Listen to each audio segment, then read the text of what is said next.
this demonstration highlights a scenario where an enterprise portal is used to access multiple cloud-based apps.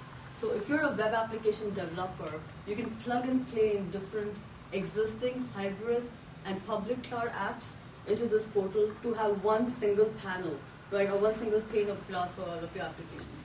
So this obviously helps reduce time to market, right, for IT developers and also for small and medium businesses. So the first thing that I would like to highlight here is the Glidescope. Okay, so this is a combination of what Intel has provided as what we call the Intel Web APIs, which let a web application find out about the end device capabilities. So these are some of the capabilities that we have listed here, and sorry for the small font on this, but one of the things it reports back is the kind of CPU that the device that's accessing the cloud application is using. So in this case, it's an Intel Core Duo CPU running at 2.8 gigahertz.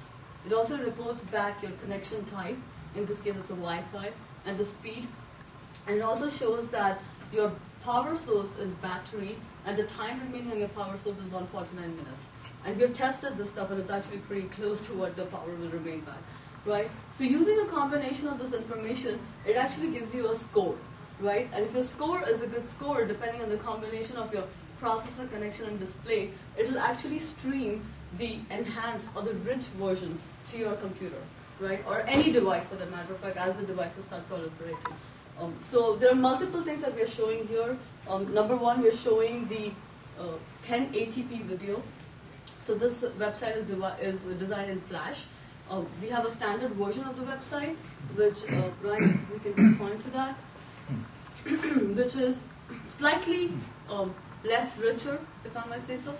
So, for example, in that version, the video shows up in 480p format, right? We also have an interactive chat window going on there, which is also very, a high-resolution interactive chat window. That is like disabled in the standard format. And then a very important thing that we have here is data modeling. So you can, as a sales organization, and this is an example, of course, you can track and manipulate your sales data on a real-time basis, right? And this is connected to the NetSuite cloud platform, and gProxy has helped us do that, do the connection.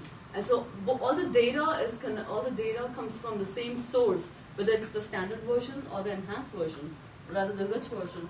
But as you can see, Ryan here is manipulating the data. It can be changed real time. It shows up as a 3D, pie chart or bar graph, things like that.